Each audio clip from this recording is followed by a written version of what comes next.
Live from KSAT 12, the Nightbeat starts right now. At least 4 people dead, many more were hurt after a massive car crash on I35 this afternoon. And here's the thing, San Antonio police say that they haven't found the people who caused that crash. Happened just before 3 on the southbound lanes of I35 near Casson Road. That's near the Loop 410 interchange on the southwest side. Police say the multi-vehicle crash started when a stolen Camaro crashed into a small bus carrying a trailer. Police Chief William McManus said the 4 suspects in that Camaro, including one with an assault rifle, jumped out of the vehicle and haven't been found. So as for the victims, Chief McManus said that the 2 who died were older adults. The people who were injured range in age from young children to seniors. And at last check, the southbound lanes of I-35 near Casson Drive are now back open. A young girl in the hospital tonight after being found floating in a pool. It happened at a home with a backyard pool on Anderson Ridge. It's just outside of 1604 on the far south side. Bexar County Sheriff's Office officials say the 3-year-old girl swimming during a family gathering when they noticed her floating. BCSO tells us first responders arrived shortly after they started CPR. She's been rushed to the hospital. No word yet on how she's doing. Tonight, they are desperate calls for help. More than 1 month after heavy rain led to deadly flash flooding in San Antonio, we're hearing what it was like for drivers who got stuck. On June 12th, drivers made more than 70 calls to 911, some of them stuck near Loop 410 in Parambital. Sounds familiar. It's because that's the area where 11 people died because of the flooding. KSAT Investigates Daniela Ibarra listened to those emergency calls, and tonight you're going to be hearing from survivors to better understand what drivers experienced in those very critical moments. There's water everywhere. Oh my God, it's taking me. As the water rose in the early hours of June 12th, so did the desperation. I'm in underneath. Okay, you're underneath 410. Yes, underneath 410. I'm literally drifting. I'm drifting. This woman is among the drivers who called 911 from near Loop 410 and Parambital on the northeast side. She and the others you'll hear from survived. There's a couple of cars on under the bridge of 410 and right by Parambital. They're going underneath the bridge. They're flooded, and there's people like being taken by the current. Okay. Is your vehicle floating, or did it just stall out? No, I'm like in 5 feet of water. It was floating, but now it just sat. So I'm sitting right now, but like in 5 feet of water. Water's coming in my feet. Is your hazards on? No, ma'am. I was unable to because the car started flooding. The car started flooding. Okay, but you're out? Yes, ma'am. Okay. I'm on top of my car right now. The flash flooding swept about 15 cars into Vital Creek. A man who described being washed in told the 911 operator he escaped through the car window. Yeah, hay mucha agua, me voy a ahogar. No, I'm inside the river. I'm holding a branch, but I'm going to sink. San Antonio firefighters say they rescued 10 people from trees and bushes along the creek. 2 people escaped on their own. The city is now investigating what contributed to the flooding that killed 11 people in the area and 2 others elsewhere. For KSAT Investigates, I'm Daniela Ibarra. We continue the process of recovering bodies, of removing debris, of rebuilding, and the early process of getting people back into homes. Texas Governor Greg Abbott speaking today in San Angelo, where at least 1 person died from the July 4th floods. And while the governor was focused on rebuilding, he also gave a sobering update. During his address, Abbott said that 135 people have died from the July 4th floods statewide. 107 of those found in Kerr County, 9 in Kendall County. The governor also adding that that's actually more than those that we lost during Hurricane Harvey. At least 68 people were killed as a result of that storm. Now, in a few days, state lawmakers return to Austin for a special session, and the recent floods are going to be a huge part of the conversation. Governor Abbott has identified 18 items on the agenda, and flood warning systems and emergency response are on that list. Lawmakers will also address a few hang-ups from the regular session, like property tax cuts, a possible ban on hemp products, and also replacing the STAR test. So again, the special session is going to be starting next Monday, July 21st. On July 23rd, the Joint Disaster Preparedness and Flooding Committee meets in Austin. Then they'll meet in Kerrville on July 31st. From San Angelo to Canyon Lake, a lot of people have been hurt by the July 4th flooding. So many people, and some in the flood zones. We know this. They lost everything, but yet others were practically untouched. The night team Zaria Oates spoke with two families over in Comfort who had two very different experiences on that day. Down this backcountry road in Comfort, Texas, is where you'll find Woody and JR. They live along the same stretch of the Guadalupe River, but are experiencing completely different aftermaths. The wave came from that direction, and it came down, and when it hit my house, it was right above this piece of wood right here.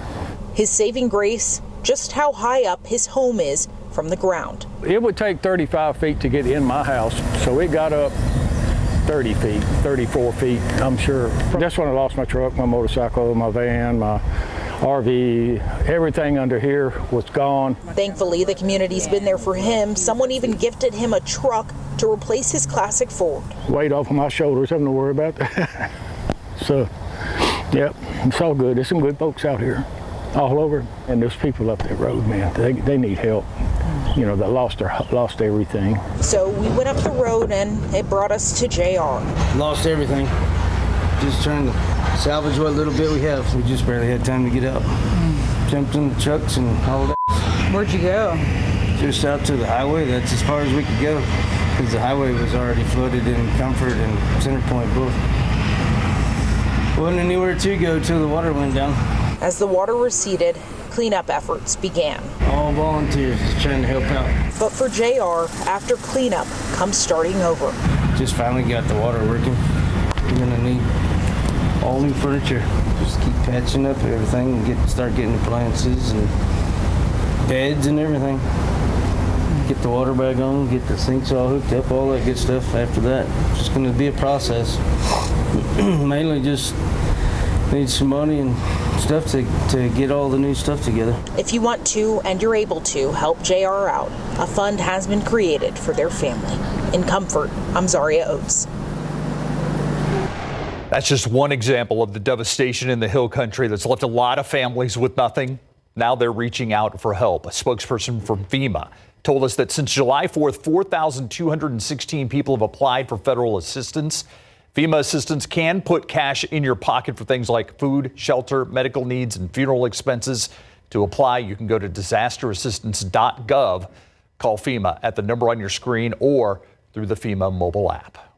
All right, now let's talk about what we should expect tomorrow. Adam, any rain chances? Just a slight chance. I mean, remember that bit of upper level energy we've been talking about over the Gulf for the past few days with that slight chance for tropical development? Well, no tropical development. This is just a little ripple in the upper level flow causing some areas of rain throughout Louisiana today. And it's thrown some clouds our way, and I think that's going to be the most noticeable impact from this upper energy that's sliding westward. And tomorrow, we could have an isolated shower. We'll break it down more in the Futurecast, and the new drought monitor is in. We'll look at that in just a bit. Adam, thank you. Earlier today, the White House announced that President Trump was diagnosed with a medical condition. It's called chronic venous insufficiency. It's when valves inside certain veins don't work the way they should. When that happens, blood can collect in the veins, which can lead to blood clots. It's common when people sit or stand for long periods of time. So tonight, I spoke with a vein specialist who treats people with CVI in San Antonio, and he says that anybody with CVI needs to see a specialist. It's very dangerous. One thing is just the chronic swelling to all that. When it stretches out, some of that fluid's going to squish out and it becomes edema, eventually more serious lymphedema. And you have these heavy swollen legs from then on. You're walking around carrying jugs of water in your legs. Yeah, basically, if you don't do anything about it, it gets progressively worse. By the way, the president was diagnosed with CVI after his legs swelled. The White House says that he had a comprehensive examination and, quote, remains in excellent health. Now today, friends and family gathered to remember the man who touched so many lives. Yeah, Las Palapas founder Ron A Costa, who was killed in his home earlier this month. A celebration of life ceremony held this morning at Cornerstone Church. The service included a sermon as well as video and musical tributes to Acosta. Made a difference in my life when I needed, I needed a job, and he gave me one, and it was more than a job. Working for him was really a pleasure. You're going to be missed, Ron. Investigators say that Acosta was killed in his San Antonio home on July 1st. San Antonio police say that his nephew stabbed him. 39-year-old David Ruiz is charged with murder. It's still ahead. The Hill Country floods have taken not just a physical toll, but a mental one as well. How to recognize the signs that someone is struggling and when to seek help. Also, the camps up and down the Guadalupe are a staple of Hill Country life. How they play into that region's culture. Up next.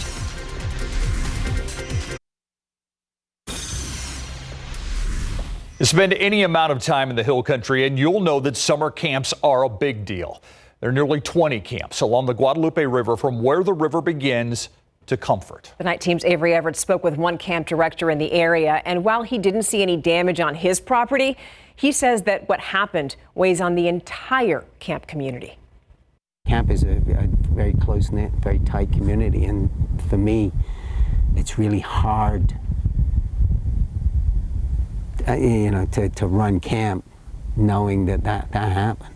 On the hilltop of Herman Son's Life Camp, it's hard to tell what happened 2 weeks ago, but in less than a 5-minute drive, the devastation from the deadly Hill Country floods is overwhelming. I mean, that's kind of hard to grasp how lucky you are sometimes. When the floods hit, this camp was empty. Director Ian Brassett says it was one of the few days he had off. We run camp throughout the summer. We are high. We're not close to the river, but it's scary to think about it. Every camp is different, and every camp has its own emergency procedures. Will it make us reevaluate? Sure. Brassett says Herman Son's Life Camp is only operating out of its hilltop location this year, so flooding isn't as big of a concern here. But on July 4th, their Riverside location saw water.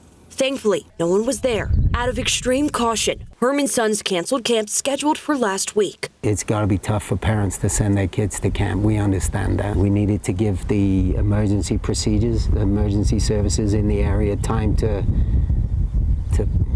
clean up. Herman Son's is about 30 miles down the Guadalupe River from Hunt, Texas. That's close to where places like Camp Mystic were hardest hit.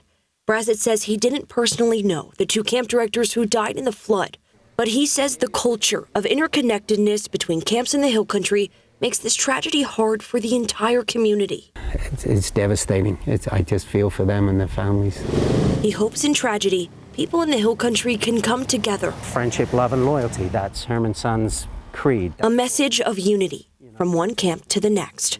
Avery Everett, KSAT 12 News. In the past 13 days have been difficult for the community. Seeing images of the Hill Country tragedy can take a toll on you, can take a toll on all of us. Your brain and your body sometimes react in different ways. So hearing the stories. In fact, the first 30 days after a crisis is actually when most people are affected, and that's really whether or not they're in the disaster zone. KSAT spoke with a professional counselor to help identify the signs of acute stress. Now, common symptoms include a deer in the headlights look, eye twitching, heart racing, sweating. You may also not be sleeping too well, feeling overstimulated, or even dreaming about a traumatic event. So if you notice any of those symptoms in yourself or someone you know, especially in the first month after a disaster, just consider finding a counselor who can help you. All right, we have been talking about the fact that July is finally acting like it. And if you think it is now, just wait a few days because it's going to start heating up. Yeah, our temperature so far this month, the average temperature for the month is running about a degree below average, which we're just not accustomed to in the summertime, especially over the past, handful of summers with all the triple-digit days we've had. And I'm going to give you a comparison of that in a moment, and the updated drought monitor is in, and we're going to get to that as well.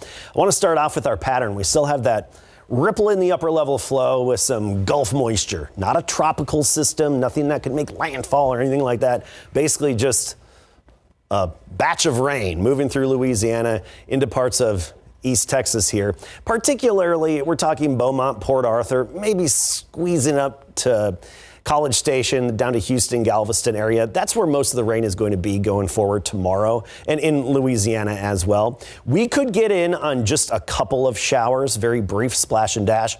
Nothing that would cause any flooding and nothing that would really amount to a whole lot, maybe a quick half an inch here or there for some of the eastern counties in particular, especially east of Highway 281. The closer you are to Houston, the higher your odds are of getting one of those showers. And even into Saturday morning, still some of that rain-making energy left over that's moving in from the Gulf. But rain chances not significant. Around San Antonio, 20%. East of town, about 30%. And then Saturday morning, we're at 10%. Then July is acting like July, sunny and dry. I want to go back to 2 months ago to give you a comparison of the drought monitor and the exceptional drought area here, the darkest color, which includes San Antonio up to Fredericksburg and out to Del Rio. I'm going to outline it so I can give you a comparison to the new drought monitor updated today. Every Thursday morning we get the new drought monitor. The exceptional drought, it's now confined to Medina County, and actually Medina County picking up some of the least amount of rain lately of anywhere in our area, but that drought area has shrunken, and now 22% of Texas is considered in drought. It's here and far west Texas. Okay, we had more of a noticeable haze yesterday than today. Still just a trace amount of dust in the air, but we're going to be watching this plume. By late Sunday, it's going to be over the Bay of Campeche and the southern Gulf, and then some of that hazy dust, the Saharan dust, is going to move overhead, and you'll notice a little extra haze by Monday, but nothing like the thick dust that's all the way out in the Atlantic. This is just going to be light amounts suspended way above us and just giving us a little bit of a haze on Monday. So you may notice that. 98 was our high temperature today. The average is 95, and the record, which shows you our potential, 105 set back in 1932. Now, so far this year, we've had 3 100-degree days. They all came in early May. By this time, last year we had 12. This time in 2023, we had 23. And by this date in 2022, we had 38 triple-digit days. It just goes to show how when you get the rainy patterns, obviously you have the cooler temperatures, sunny and dry, tends to the hotter temperatures. Falling through the 70s and 80s this evening, 75 tomorrow morning, 87 at noon, then 95 tomorrow afternoon with that 20% chance. For the most part, we'll be in the mid-90s. Some of the typically warmer spots, Cotulla, Carrizo Springs, and Crystal City, right about that century mark. Next week, July being July, sunny, warm, upper 90s. All right, thank you.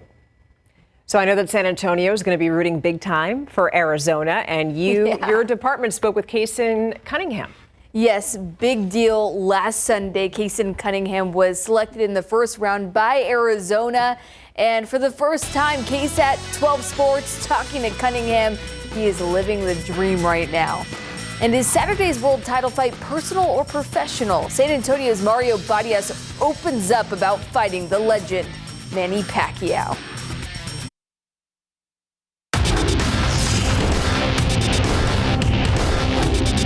How many text messages and phone calls did you get? Have you been able to respond to everybody? I'm still trying to respond to them. You know, I've been a little backed up. I got like 600 messages right now. That's crazy. Yeah. 600? 600.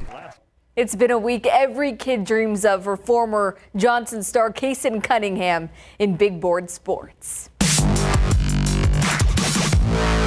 With the 18th overall pick in the 2025 MLB draft, the Arizona Diamondbacks selected shortstop and left-handed hitter out of San Antonio, Kase Cunningham. Today, sports director Larry Ramirez spent time with the 19-year-old before he ships off to Arizona. Here's a little bit of their chat. All right, Kase, now that the dust has settled a bit, and you've been drafted now for a handful of days by the Diamondbacks, how are you feeling about that? Man, it still feels surreal, honestly. Still trying to process it all. Still really hasn't sank in. When you heard your name called on TV, what did you initially feel at that moment? Do you remember? I honestly don't, but I mean, I just remember feeling like just an intense amount of joy. Hearing everybody scream behind me, it was crazy, honestly. I kind of went in shock. When the Diamondbacks called you and said, hey, we're going to take you, walk me through that phone call. Oh, it was crazy. I was talking to my agent. He said that we have a deal with the Diamondbacks. You know, we're going to try to take a bite at the couple teams before, but I fell to the Diamondbacks, and I couldn't have been happier. Talked to the GM after, and just told him how happy I was, and it was a great experience. What's this process been like since then, and what are you getting ready to do with the Diamondbacks? I know you're all flying out to Arizona tomorrow. Yeah, we're flying out tomorrow, going through my medical stuff, and then I start draft camp on Monday, so okay. First job. Nice, man. Yeah. Very cool. Yes, hey, welcome to adulting. I know, it's crazy.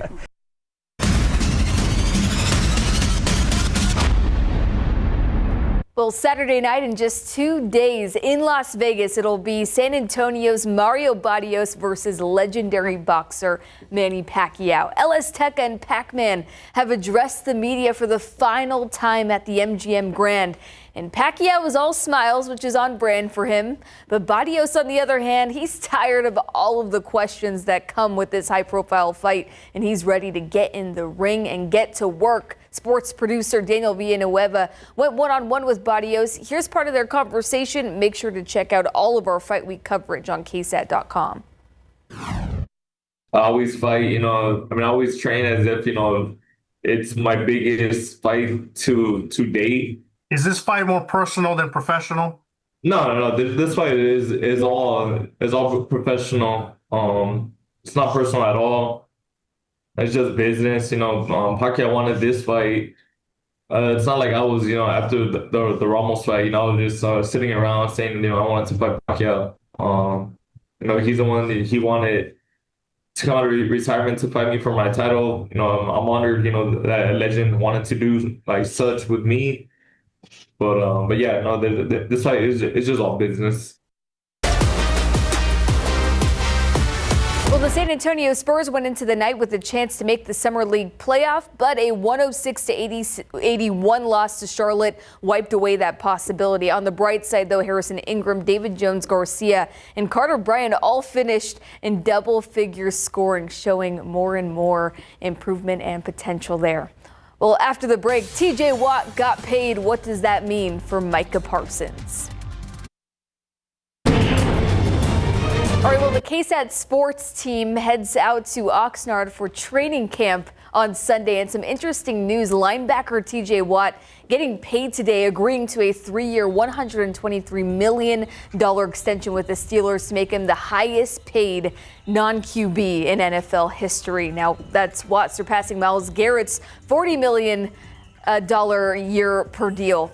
So you can only imagine what Watt's deal will mean for Micah Parsons' eventual extension, probably going to somehow up his way into being the highest paid non-QB.